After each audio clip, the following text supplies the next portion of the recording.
Magandang umaga po sa bawat isa and inaanyahan ko na tumayo po ang bawat isa or kung sa komportable niyo pong lugar para papurihan po natin ang ating Panginoon sa umagang ito. Amen. So, bago po tayo magpasimula, gusto ko lang pong i-share yung verse of the day for today. Actually, related pa rin siya sa plowing the good soil. Actually, 3 days na nga po tuloy-tuloy. Simula nung Thursday.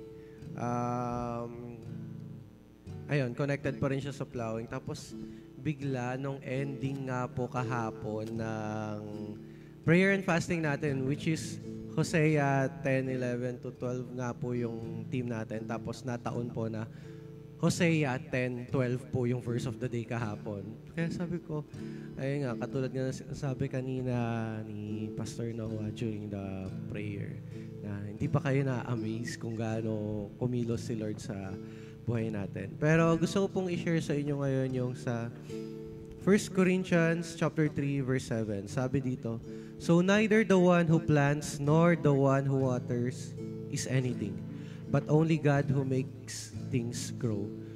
Isa po sa realization ko dito sa verse na to, and hopefully ma-realize din natin na there are 2 things that we can do. It's either tayo yung nagpa-plant or nagwa-water, or tayo yung tinatamnan at dinidiligan ng Panginoon para mag-grow.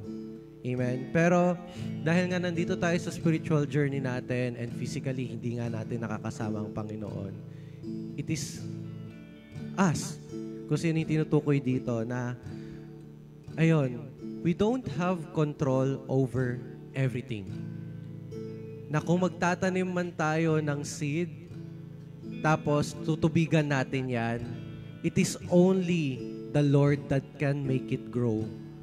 And we are just instruments to plow the soil, tapos mag-itanim yung seed na yon. Kasi yung tinamnan natin ng seed na yon and tinubigan natin para tumubo, si Lord lang yung kayang magpa-realize doon sa taong yun kung gaano kabuti yung Panginoon na pinagsisilbihan natin, na pinapapurihan natin, inaawitan natin, at sinasamba natin. Amen. Si Lord daw magpaparealize. Kaya sabi ko nga gano'n na, Lord, oo nga no, we cannot force everything. We cannot control everything. Only you and by your timeline. Kasi, di ba nga po, siguro kahit wala naman po tayong mga ideas or farming experiences, pero ang bawat puno or bawat halaman, meron niyang kanya-kanyang days, months, years para tumubo. So, ganun din yung kapag tinatamnan tayo ng Panginoon. Hindi natin alam kung kailan magiging fruitful yan, kailan tutubo yan. Our job is to continuously plow the soil para maging mabuti yung kondisyon nun. Our job is to help water it para hindi mamatay. Amen? We are just a reminder. Kaya wag natin ipilit sa sarili natin na tayo yung dapat nabantayan natin lagi na kailangan tumubo ka na. No, it's not like that. We just need to take care of that seed na ibinigay sa atin ng Panginoon.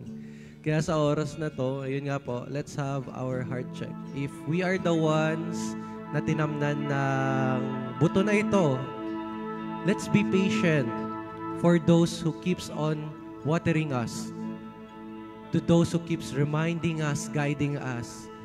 Kasi ang goal lang naman ng mga ginagamit ng Panginoon doon sa patuloy nagre-remind sa atin is hindi tayo mamatay, hindi tayo maupos. Amen? And to those who plant those seeds, be patient also.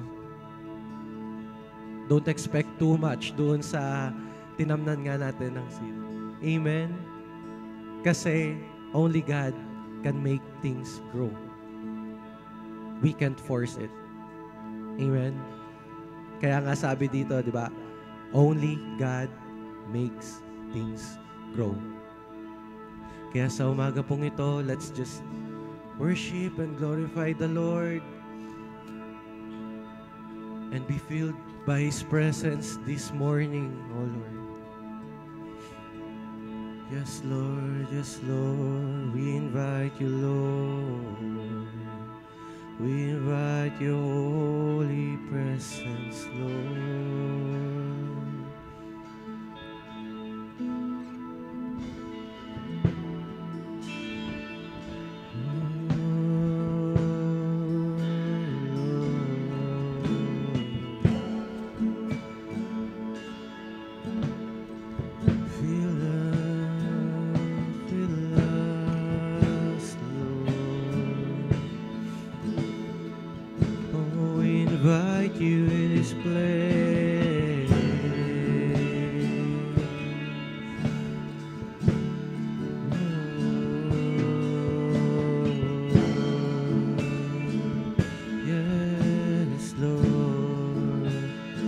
Prepare our hearts, Lord.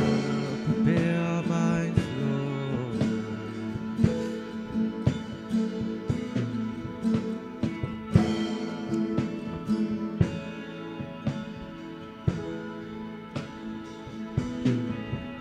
Your love has ravished my heart and taken me over, taken me over, and all I want is to be with you forever, with you forever. Your love has ravished my heart and taken me over, taken me over, and all I want is to be with you forever, with you forever.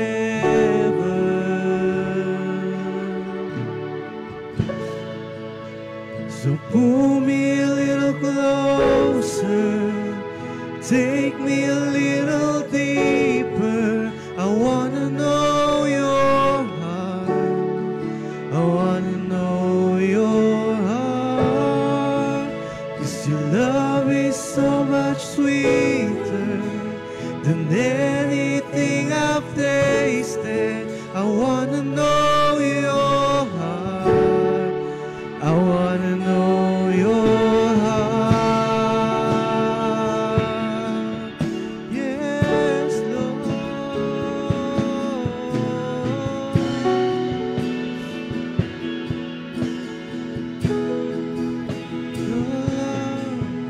Your love has ravished my heart and taken me over, taken me over,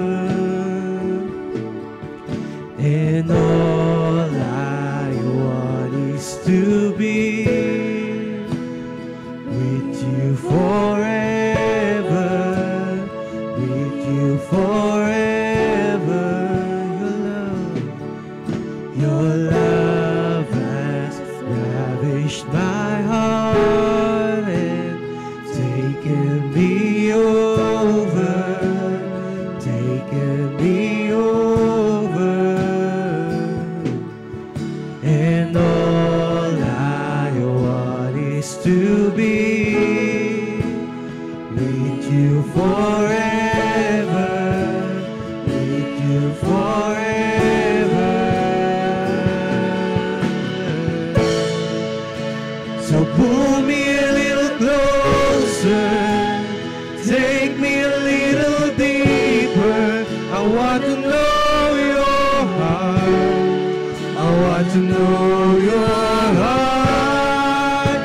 'Cause your love is so much sweeter than anything I've tasted. I want to know your heart. I want to know your heart. So pull me a little closer. Take me a little deeper. I want to know your heart. I want to know your heart. 'Cause your love is so much sweeter than anything I've tasted. I want to know your heart. I want to know your heart. So pull me a little closer. Take me a little deeper. I want to know your heart. I want to know your heart. 'Cause your love is so much sweeter than anything I've tasted. I want to know your heart. I want to know your heart.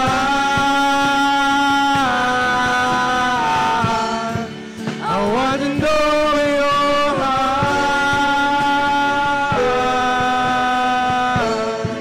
We want to know your heart. We want to know your heart.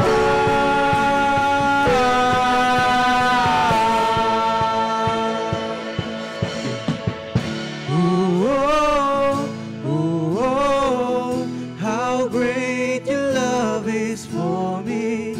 Ooh, oh, ooh, oh, how great is your love. Ooh, oh, ooh, oh, how great your love is for me.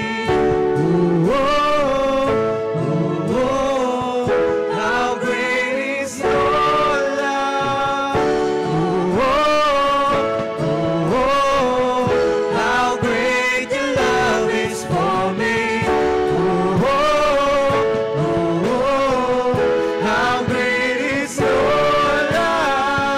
Ooh, oh, ooh, oh, how great your love is for me.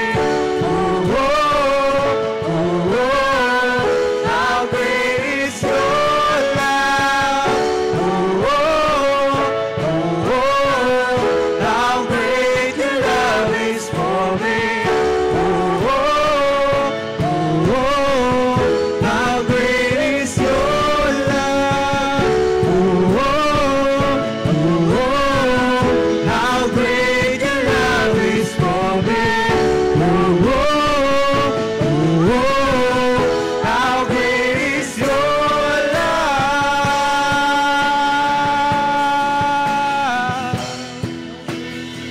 How great is your love?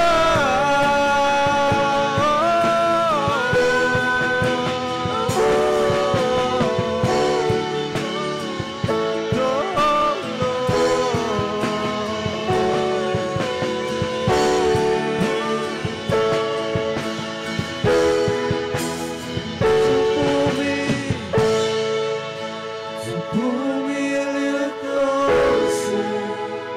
Take me a little deeper. I want to know your heart.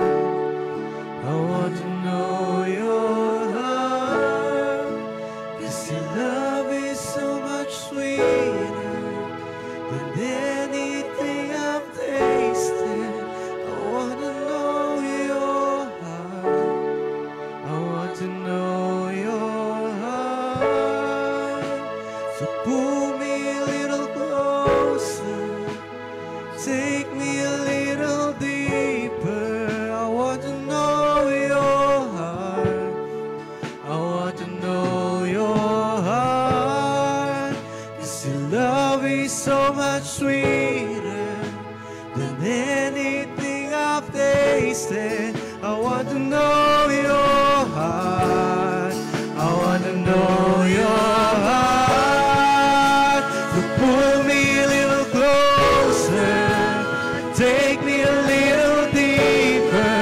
I want to know your heart.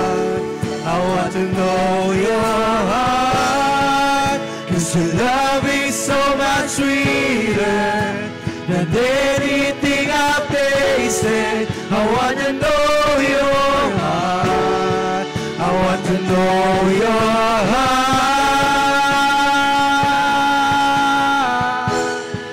I want to know your heart. Yes, Jesus. I want to know your heart. I want to know your heart. Oh, Lord. Ooh, oh, ooh, oh, how great your love is for me.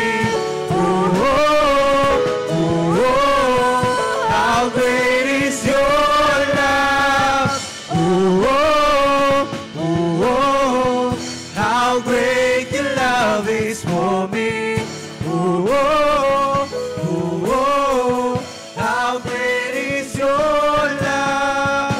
Ooh, oh, ooh, oh, how great your love is for me. Ooh, oh, ooh, oh, how great is your love. Ooh, oh, ooh, oh, how great your love is for me. Ooh, oh, ooh, oh, how great is your love. Oh, Jesus. Oh, how great is your love.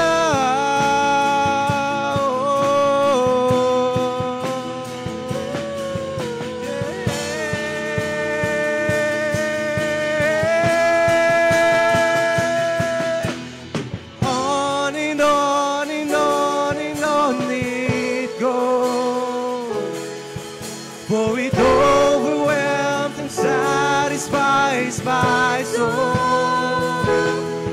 And I'll never ever have to be afraid, 'cause one thing remains.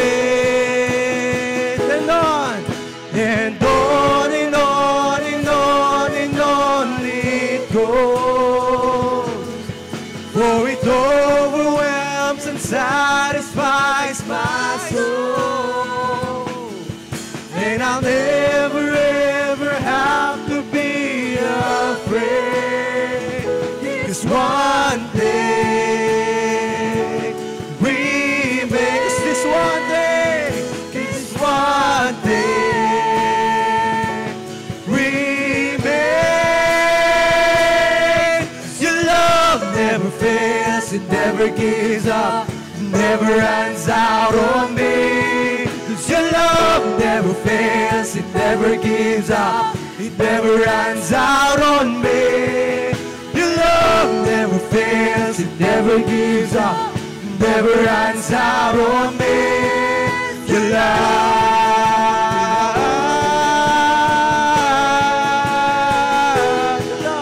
your love never fails, it never gives up, it never runs out on me. 'Cause your love never fails, it never gives up, it never runs out on me. Your love never fails, it never gives up, it never runs out on me. Your love, in death, in life, in death, in life, I'm confident and covered by the power of your great love. My debt is paid, my debt is paid. There's nothing that can separate my heart from your great love. In death, in life, in death, in life, I'm confident and covered by the power of your great love. My debt is paid, my debt is paid. There's nothing that can separate my heart from your great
Hallelujah, hallelujah. Purihin ka, Mama na Lord. Tunay nga po, Panginoon, ng iyong pag-ibig at pagmamahal sa amin, Panginoon, na hindi nagmamaliw, O God. Hallelujah.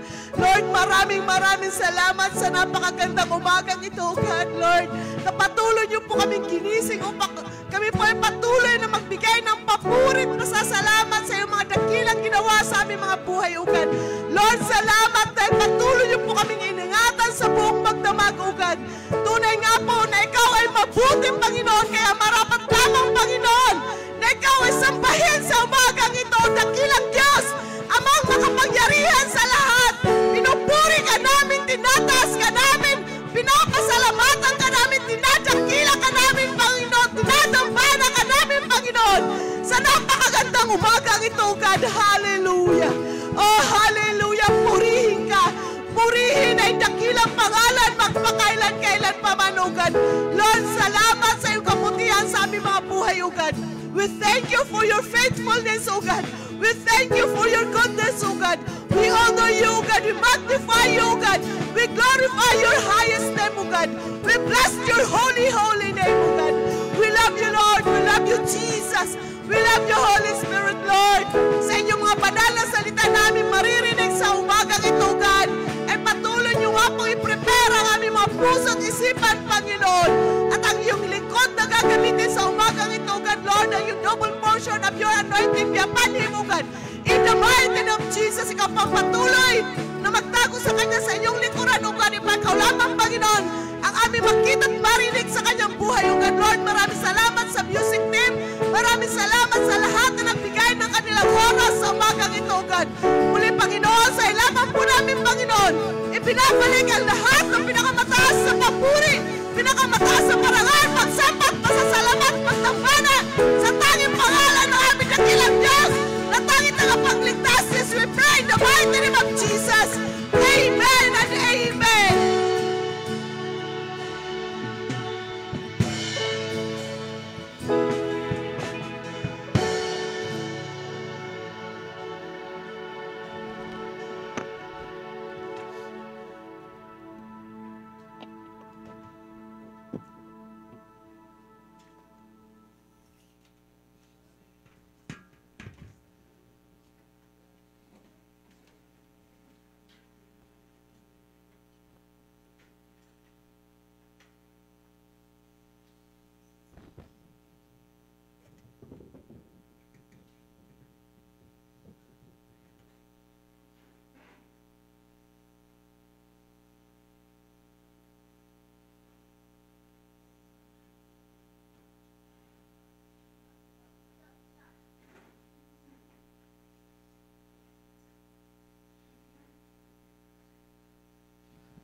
So magandang umaga po sa bawat isa.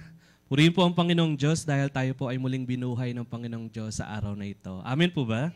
Amen. Napakabuti po ng Panginoong Diyos dahil itong buong 2 linggo ay tayo po ay sinamahan niya sa pagpa-fasting, di ba? At talagang nasubok po yung mga desire ng ating laman. At higit sa lahat yung pagnanais ng Espiritu ng Diyos na tayo po ay samahan niya upang mapaglabanan po natin yung mga dapat nating i-overcome for these weeks. I hope and I pray that everyone had received answers to their prayers and everyone had overcome the weaknesses that they had for these past few weeks. At nais ko rin po sabihin na yung fasting natin ay talagang malaking bagay para po matulungan ng ating espiritu sa paglago. Kaya po napakaganda po ng tema ng buong taon na ito na yung rooted ay tayo po ay maging mas malalim pa sa ating pananampalataya sa Panginoon. Hallelujah. Sige po, habang inintay po natin ang iba at medyo malamig ang panahon ngayon, no?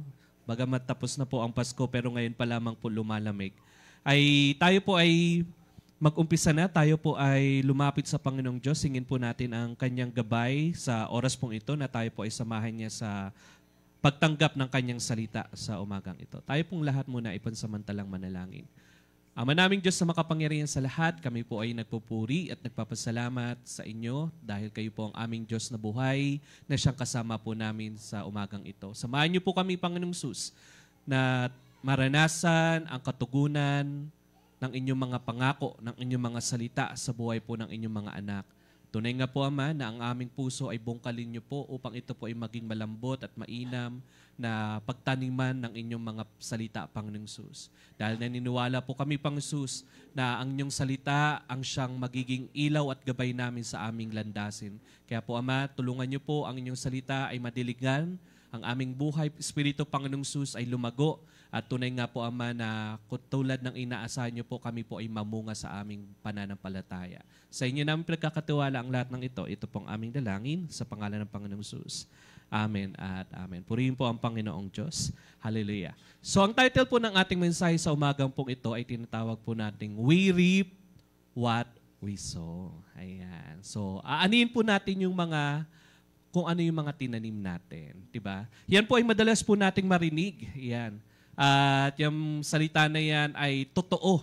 Diba? Totoo po yan. Ito man po ay nangyayari. Hindi lamang po sa mananampalataya, maging sa hindi mananampalataya. Amen po ba?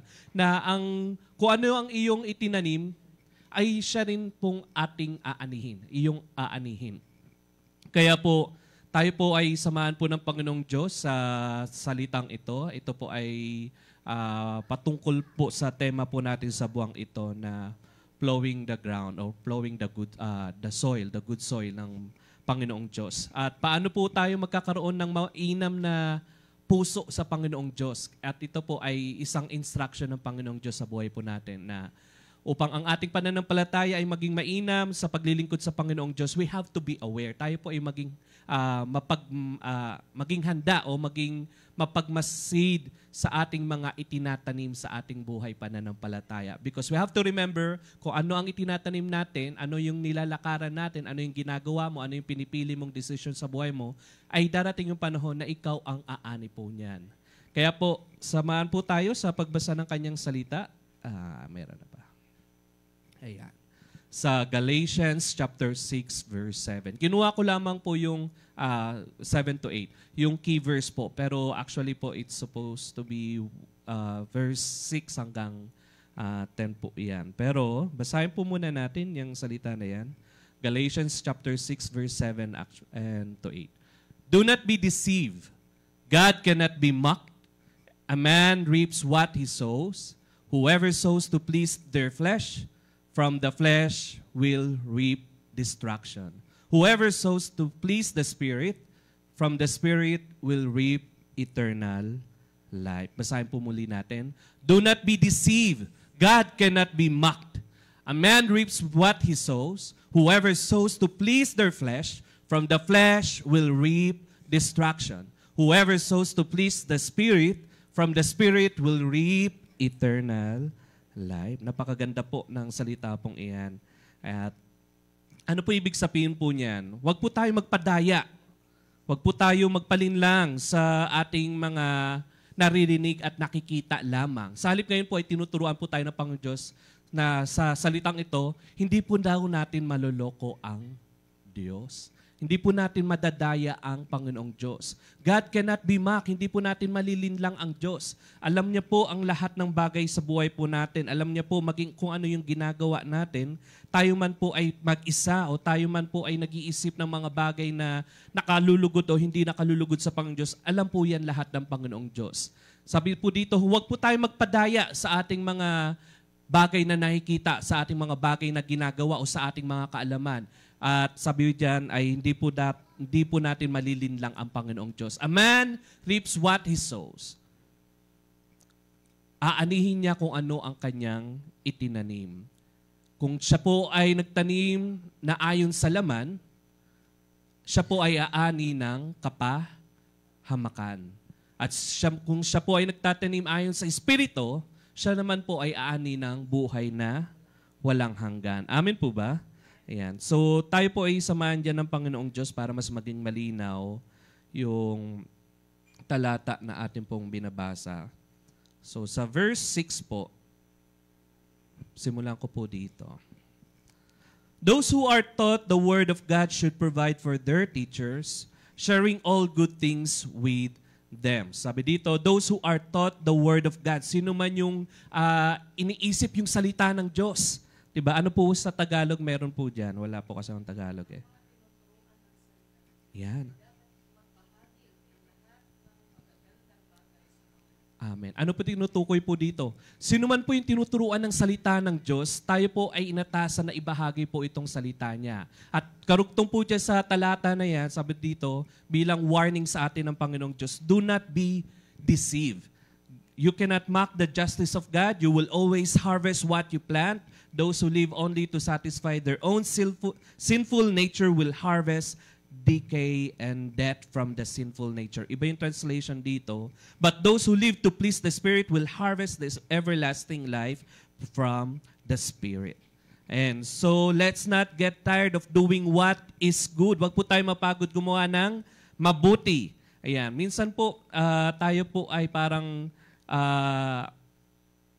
mabilis mapagod kapag ang ating mga pagsiservisyo sa Panginoong Diyos ay parang walang nangyayari. Amen ba? May mga ganun sa buhay natin na parang wala naman nakaka-appreciate ng ginagawa ko.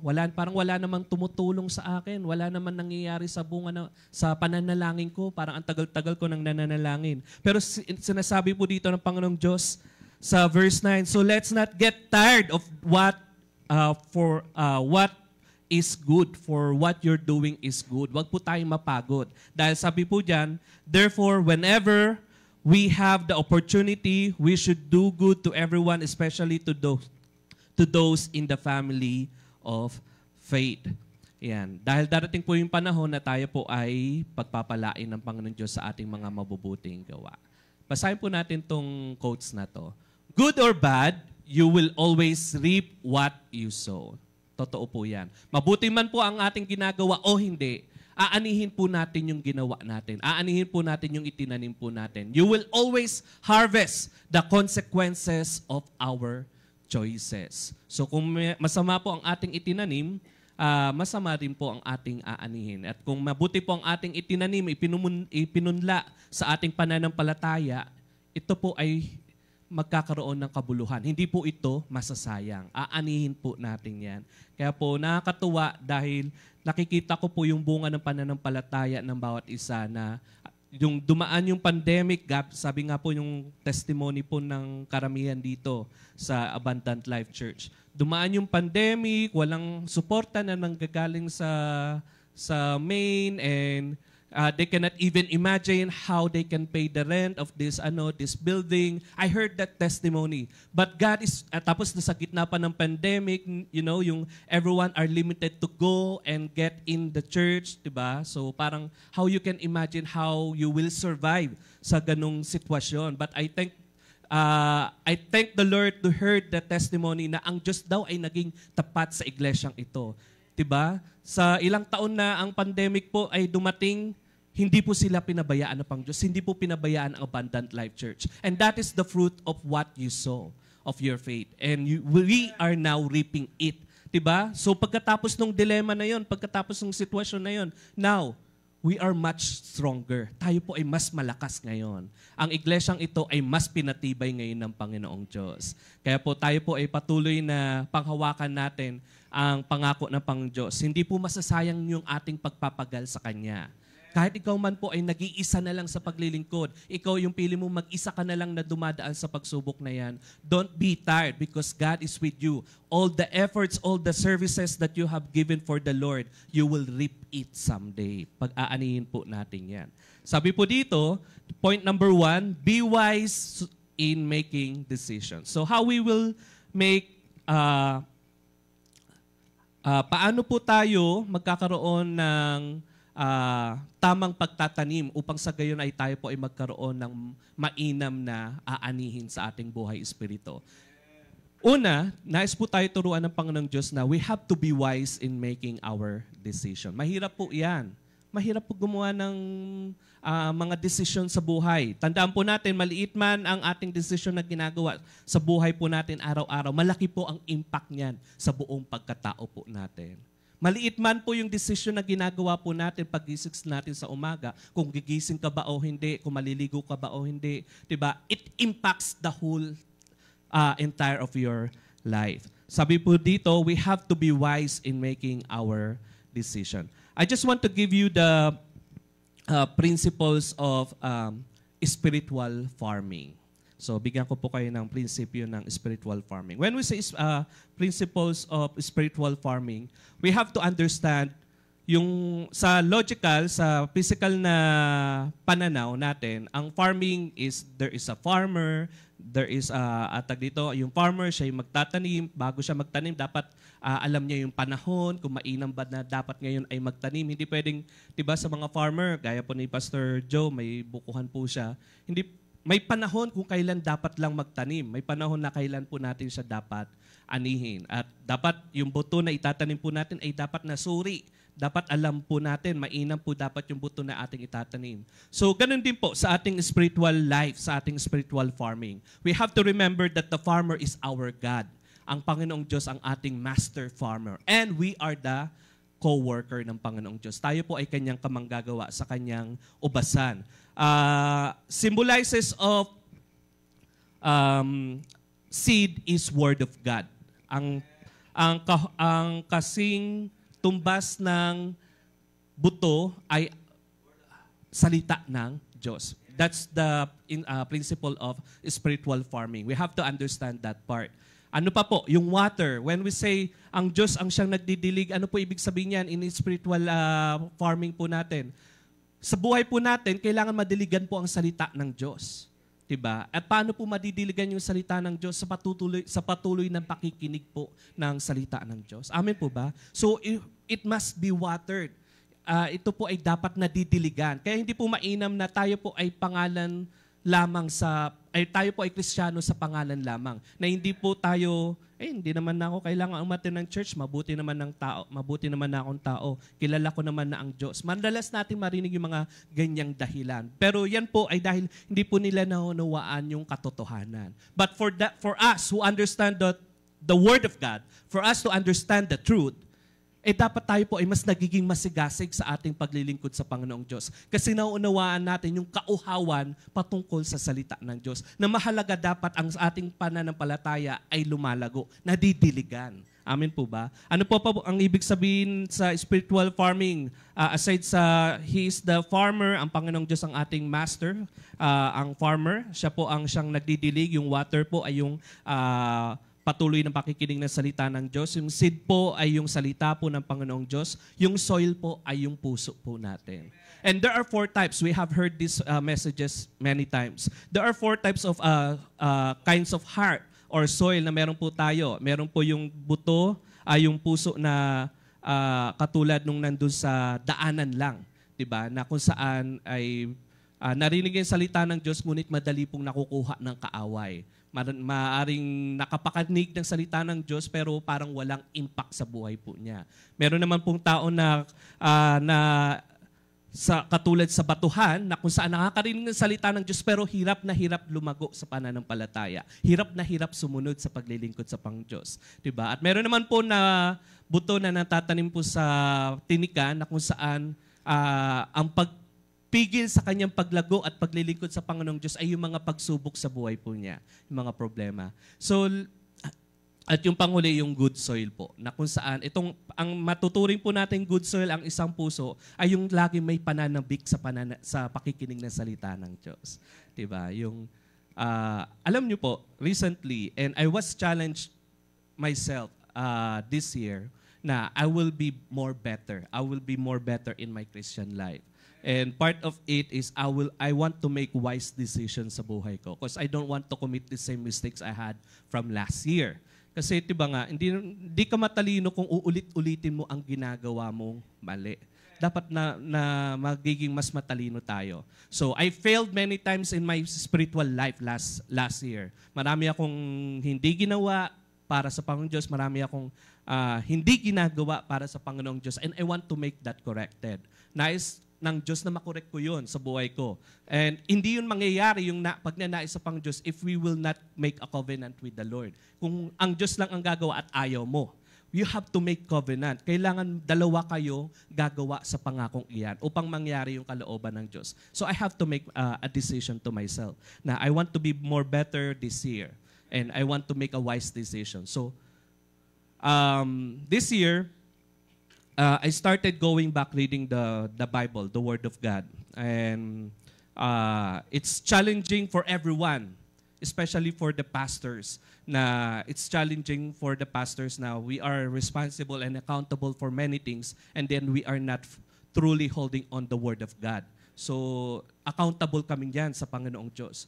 But sabi nga, mahaba yung panahon na binibigay sa atin ng Panginoong Diyos para magsisi, para i-correct yung dapat i-correct. So, I started to get back reading the Word of God. Mahirap kasi it's not as, hindi siya nakasanayan ng katawan mo for how many years, di ba? So, but, I praise the Lord, sabi nga, if you have a desire and binigay mo sa Panginoon, ang Diyos ang siyang tutulong sa'yo. So I started to join sa prayer life group where I always see Pastora, Sister Marisa is there. Tapos I joined, and then everyone I saw there are all elders, matatanda. And they've been doing that for how many years na? 3 or 5 years. Oh, going 4 years na. For all the same people who are older. Diba? Yung mga matatanda na. So, imagine what kind of strength they are putting on para maging consistently doing it. Tapos ako medyo bata-bata pa, bakit hindi ko magawa yung bagay na yun? Bakit hindi ko kaya? Bakit hindi ko ba magagawa yung ginagawa nila? So I challenge myself again. Sabi ko, hindi pwede. Hindi pwedeng mas magaling sila sa pananampalataya nila sa pananampalataya na meron ako. Hindi pwedeng mas magaling sila sa Panginoon. Kailangan mas magaling ako sa kanila kasi mas bata-bata ako. So, yun yung ano ko.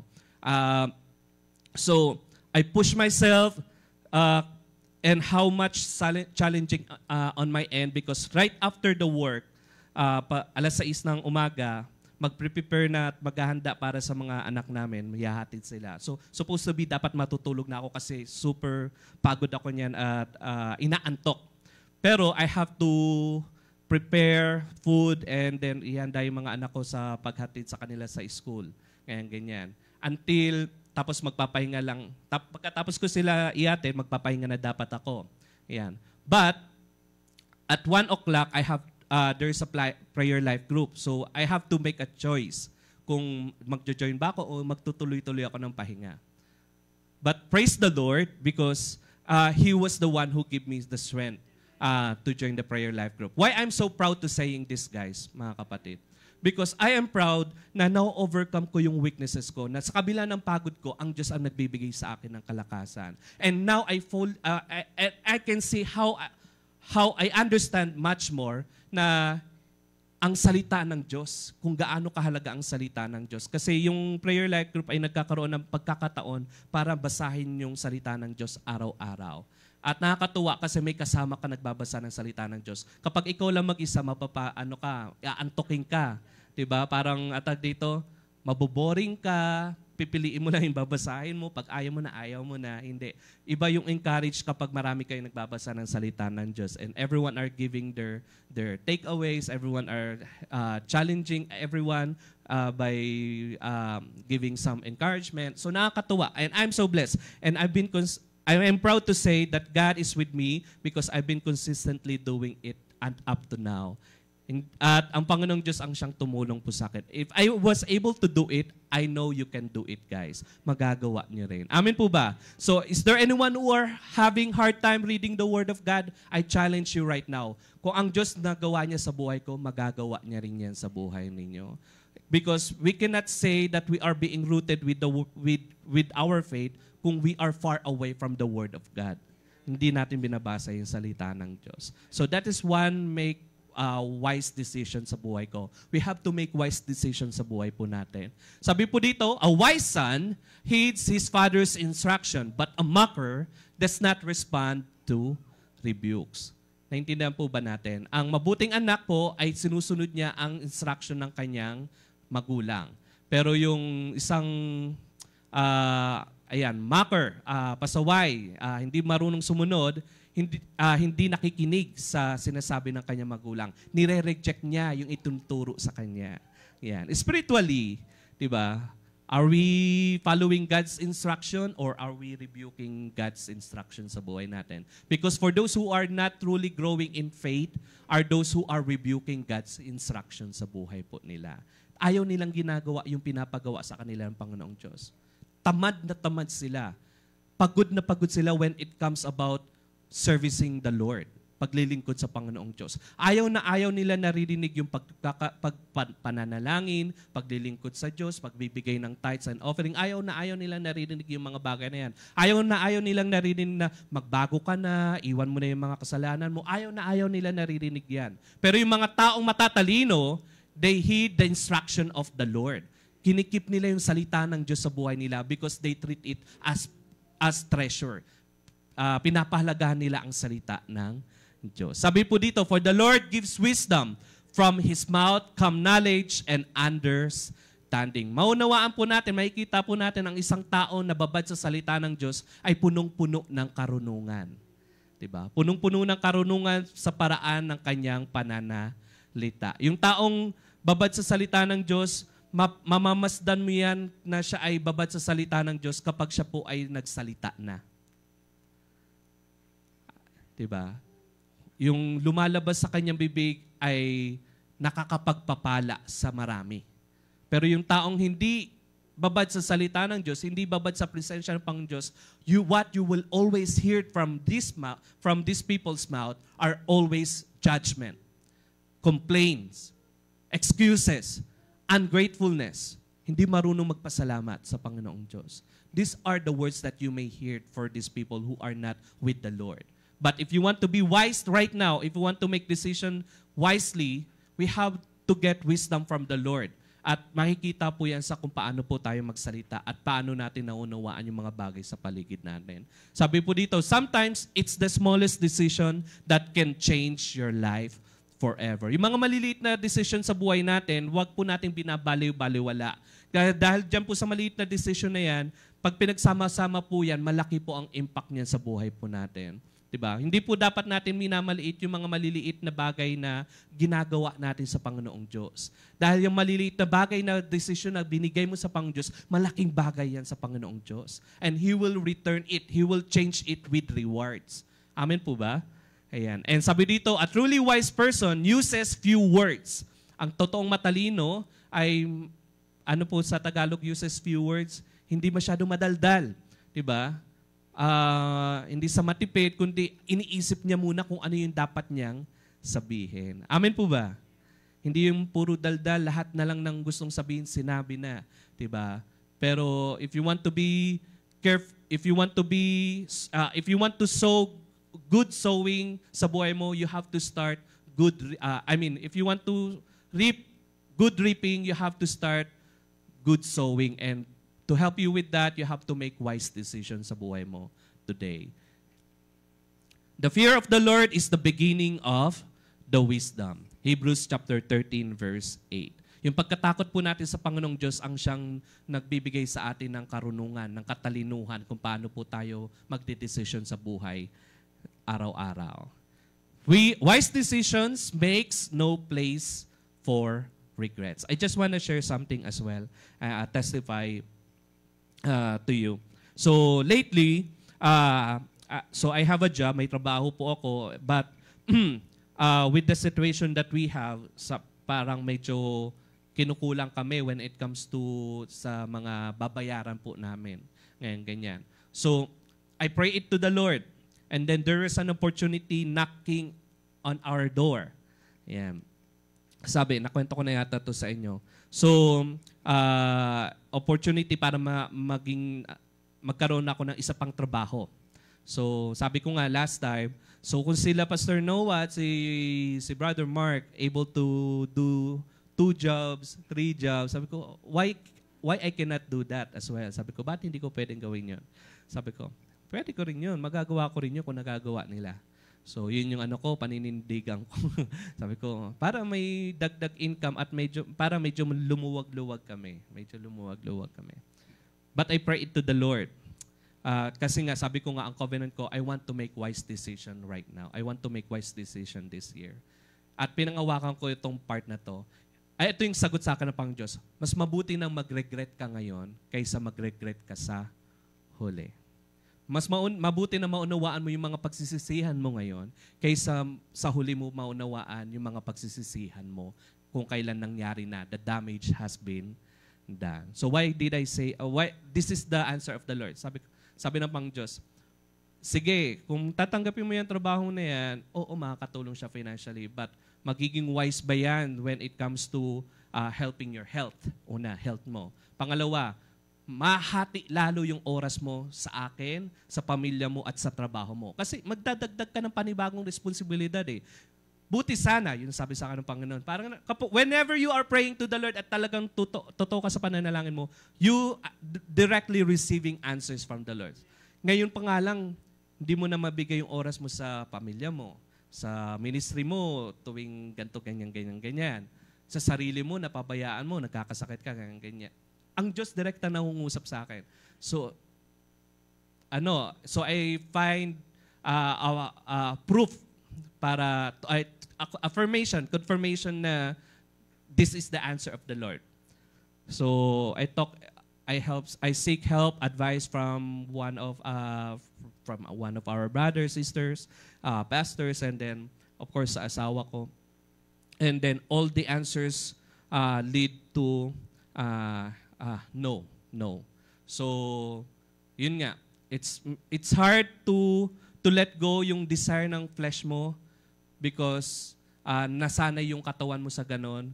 Pero it's better nga na to make regrets now than too late.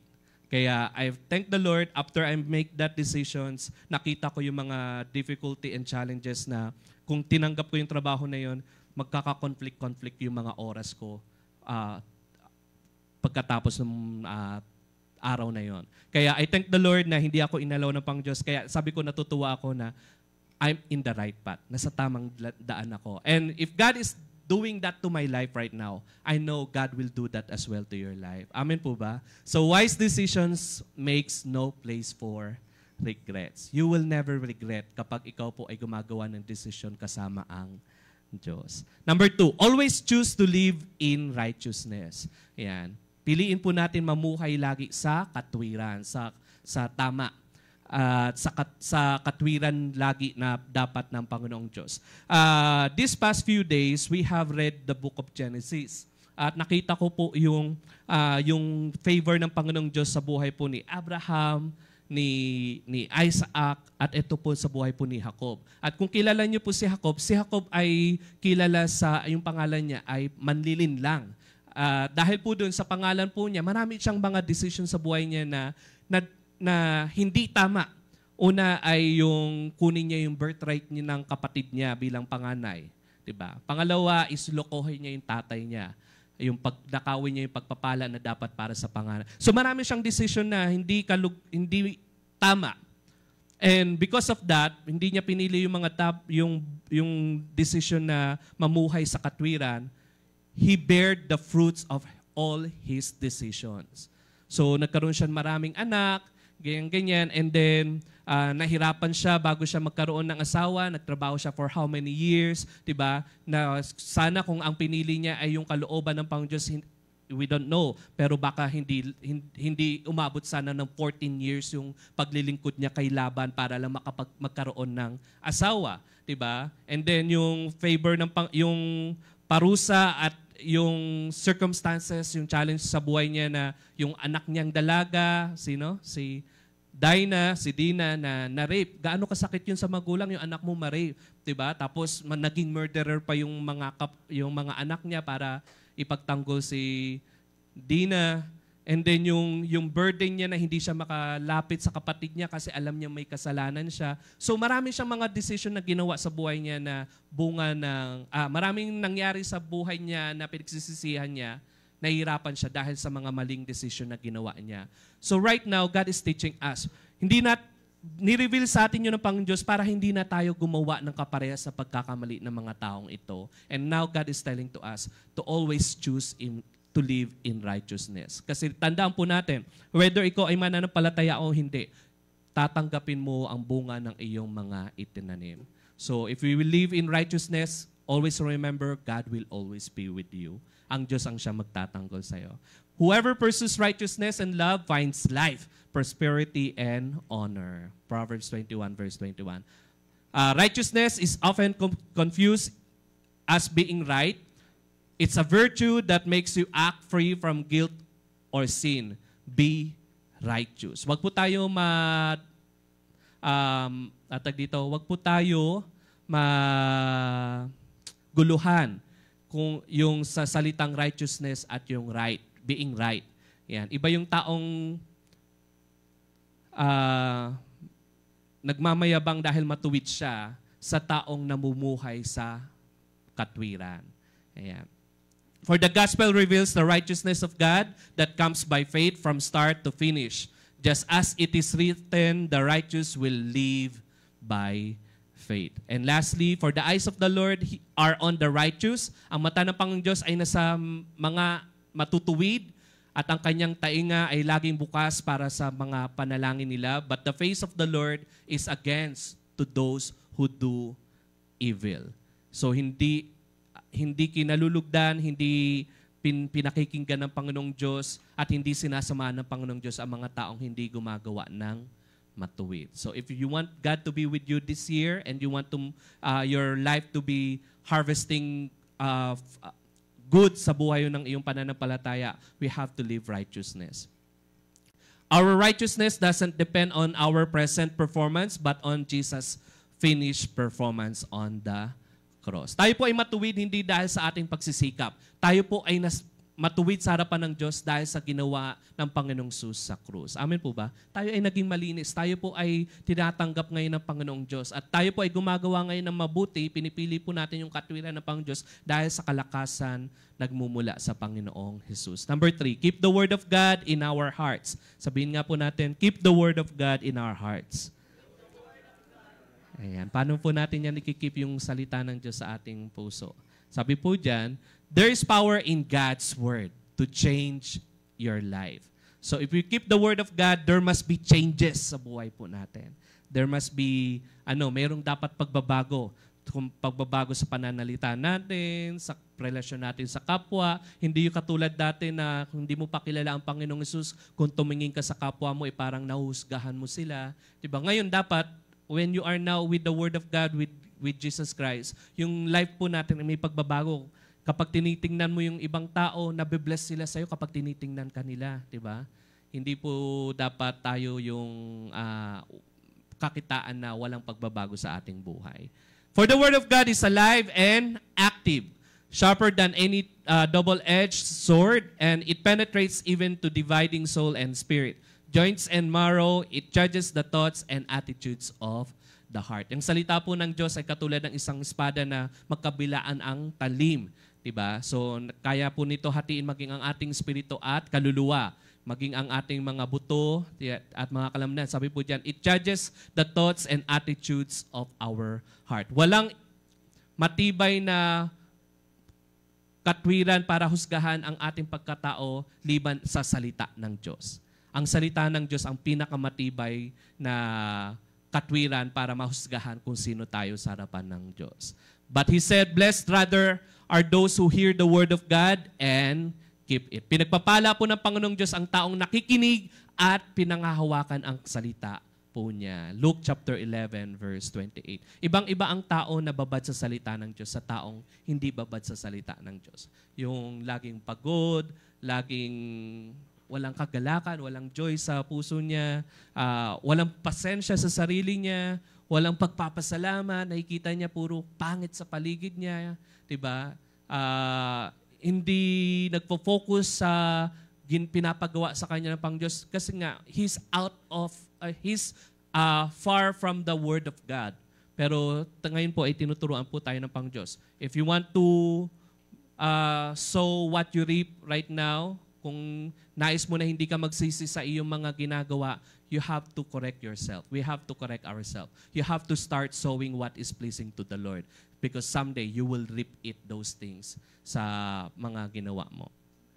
Keep the Word of God and the Word of God will keep you. Basahin nga po natin for the last slide. 1, 2, 3, go. Keep the Word of God and the Word of God will keep you. Amen po ba? Pangawakan mo ang salita ng Diyos at ang pangako ng Diyos ang siyang mag-iingat sa iyo. Diba? Siya ang magtatanggol sa iyo, siya ang mag-aalis sa iyo sa mga kapahamakan. Diba? Siya ang maglalayo sa iyo sa mga maling desisyon. Siya ang maglalayo sa iyo sa mga maling tao because you keep the word of God in your heart. Ayan. So this book of the law shall not depart from our mouth, but we shall meditate it day and night. You may be careful to do it according to all. Joshua chapter 1 verse 8. So kami, nag-meeting kami sa prayer life group every morning. But I challenge myself to meditate the Word of God day and night. So I joined the morning watch every day yon.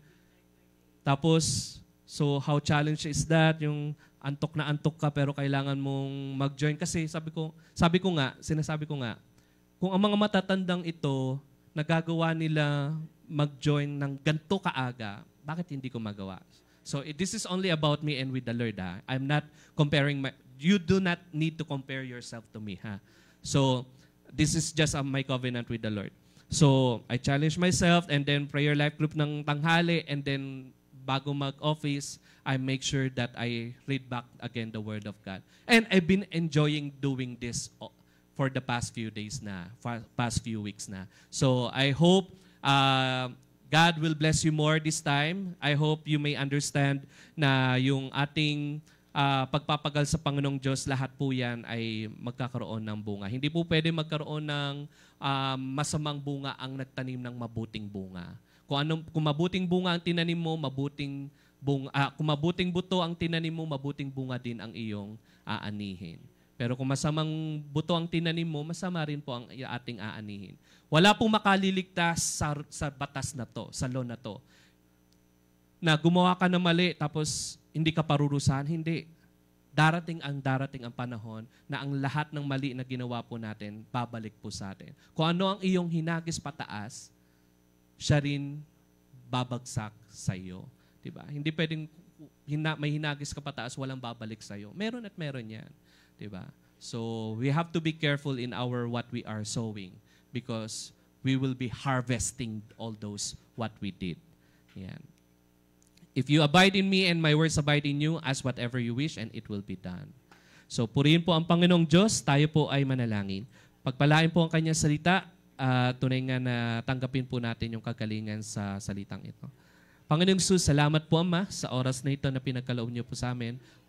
We are praying, O Lord, that your word will be truly deep into our soul, into our spirit, Panginoong Jesus, so that your word will be truly rooted and it will grow and have fruits in our spiritual life, Panginoong Jesus. Lord, you are our master. You are the farmer, O Lord, who waters us, who prunes us, O Lord, because you are expecting our spirit will be fruitful, O Lord. So right now, O Lord, part of the process, O Lord, is we have to understand the principle of sowing and reaping, Panginoong Jesus. Because for what we sow, O Lord, whether it is good or bad, it will always end to consequences in our lives, Panginoong Jesus. So, tunay nga po, Ama, na hindi nyo po nais na kami po ay magsisi sa huli. Kaya po ngayon pa lamang po ay tinuturuan nyo na po kami na magpasalamat at maging malalim po sa inyong salita, magkaroon ng tamang desisyon sa lahat ng aming gagawin, maliit man o malaki, Panginoong Jesus. Piliin po namin yung katwiran ninyo, Panginoong Jesus, at hindi ang katwiran ng aming sarili, Panginoong Jesus. At higit sa lahat, Panginoong Jesus, samahan nyo po kami na ang inyong salita ang higit na ikip po namin sa aming puso at hindi po ang ibang bagay, Panginoong Jesus. We thank you, we honor you, we praise you. In Jesus' name we pray. Amen and amen. Tayo pong lahat muna ay pansamantalang tumayo.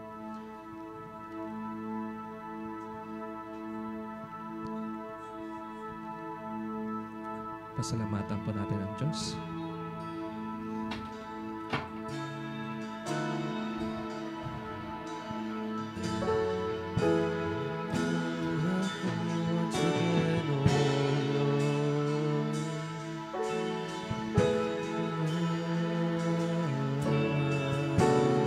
Purihin po natin ang Diyos sa oras na ito.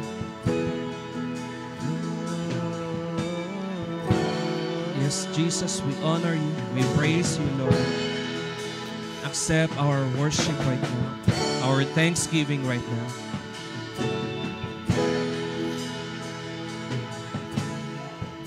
They said this mountain can't be moved. They say these chains will never break, but they don't know you like we do. There is power in your name. We've heard that there is no way through. We've heard that I will never change. They haven't seen what you can do. There is power in your name. So much power in your name. Move the immovable, break the unbreakable. God, we believe. God, we believe for it. From the impossible, we'll see a miracle. God, we believe. Yes, we believe. God, we believe for Yes, we it. believe in your name, O Lord. That your name has the power, O Lord, right now.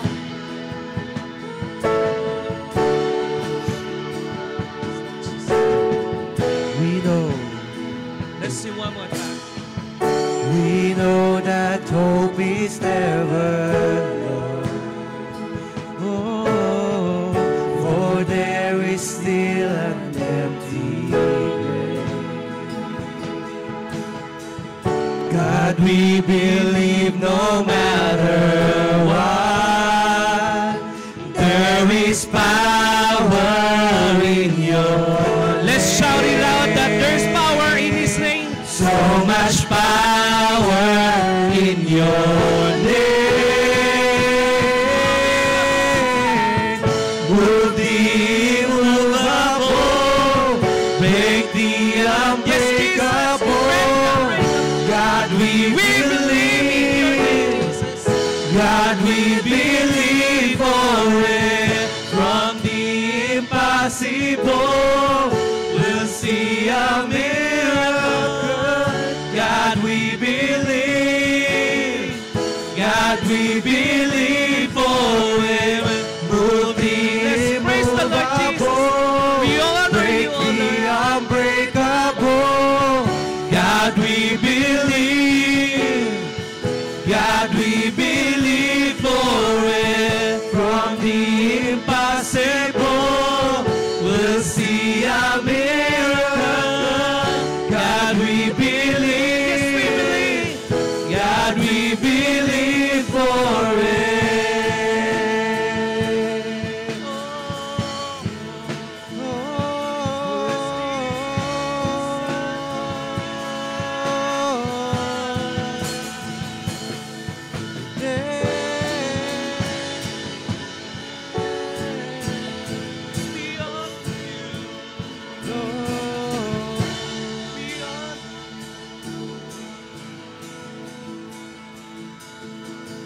You are the way when there seems to be no way. We trust in you, God, you have the final say. Once again.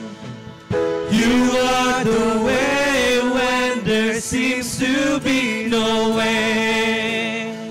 We trust in you, God, you have the final say. Once again, you are the way. You are the way when there seems to be no way. Yes, you are. We trust in you, God, you have the final say. You are the way. You are the way when there seems to be no way. We trust in you, God, you have the final say.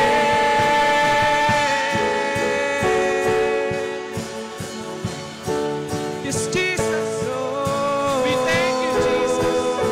We honor you, Jesus. We praise you, Jesus. Thank you for the life.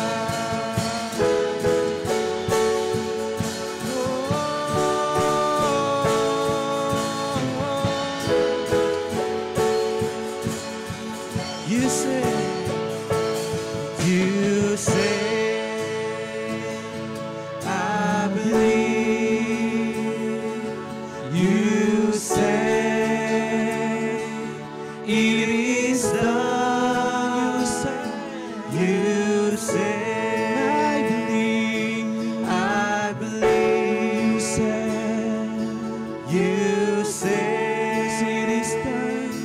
it is done. Let's claim it this time that God said, You say, and that we believe for what He said to us. You say it is done. You said, and I believe. Yes, you said. You said it is done. You say, I believe. You said. You say it is done. One more time. You said. You said, and I believe. You said. You said it is done. Move the immovable, break the unbreakable. God, we believe. God, we believe. God, we believe for it. From the impossible, we'll see a miracle. God, we believe. God, we believe. One more time. Move the immovable, break the unbreakable. God, we believe. Yes, we believe in you. God, we believe for it. From the impossible, we'll see a miracle. God, we believe. God, we believe for it. Yes, Jesus, we thank you, O Lord. Truly, you are amazing God who is with us right now this morning. We receive the power of the Holy Spirit to change lives, O Lord. Let your fruit of the Holy Spirit be upon to these people right now, Panginoong Sus.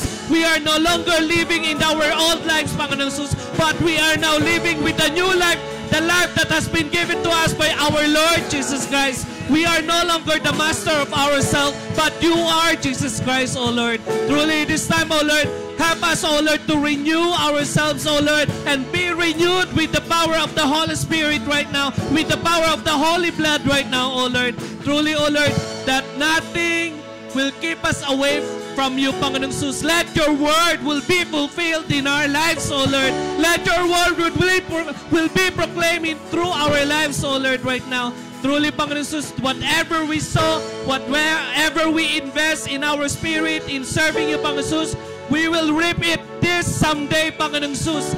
Nothing will be in vain, Panginoong Sus. All our labor will be paid someday, Panginoong Sus, in serving you, Jesus Christ, O Lord. Walang mga anak ninyo na mapapagod dahil kayo ang aming kalakasan, Panginoong Sus. Walang pagod na masasayang, Panginoong Sus, dahil lahat ito ay papalitan niyo po, Panginoong Sus, balang araw. Salamat po, Ama, dahil nais niyo po ang aming buhay ay hindi matulad sa mga maling desisyon na nagawa po namin sa nakaraan.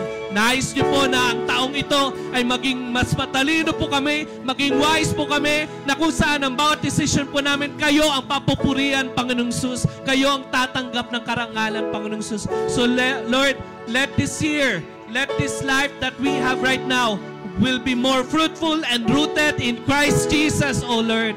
Truly that you are amazing God who is speaking, who is talking to us right now. Samahan niyo po kami. Linisin niyo po ang aming pagkatao, Panginoong Sus. Linisin niyo po ang aming buhay, Panginoong Sus. Ano man pong bagay na siyang nagpipigil sa amin upang kami po ay lumagos sa inyo, upang kami po ay sumunod sa inyo. Lord, ano pong bagay na nagpapahadlang sa amin, Panginoong Sus, sa aming pagsunod sa inyo. Lord, help us to get out from this, Panginoong Sus. Give us freedom right now through the blood of Jesus Christ, O Lord, who died on the cross, who set us free from death and sins, O Lord. We are no longer slave in this world, but we are slave with the power of the Lord Jesus Christ, O Lord. We thank you. We honor you. Bless our pastors who are working in this ministry, Panginoong Sus, who continually devoting their lives feeding your lambs, feeding your sheep, O Lord. Tunay nga po, Ama, may you be the one will be the source of the strength of all the pastors who are working here right now, Panginoon. And especially for all the leaders here, all the lay leaders here, all the elders, O Lord, who devote their life in serving their life, O Lord, in this ministry, O Lord. Palakasin niyo po sila. Huwag niyo po silang hayaan, Panginoong Sus, na sila po ay mapabayaan, Panginoong Sus, sa halip. Samahan niyo po sila. Kayo po ang siyang maging Diyos sa buhay po nila, Panginoong Sus. Lord, we thank you. We want to honor and bring back all the glory and honor to our Lord Jesus Christ. This is all our prayer. Amen and amen and amen. Hallelujah. We thank you. Hallelujah. Hallelujah. Amen. Maaari na po tayo makaupo.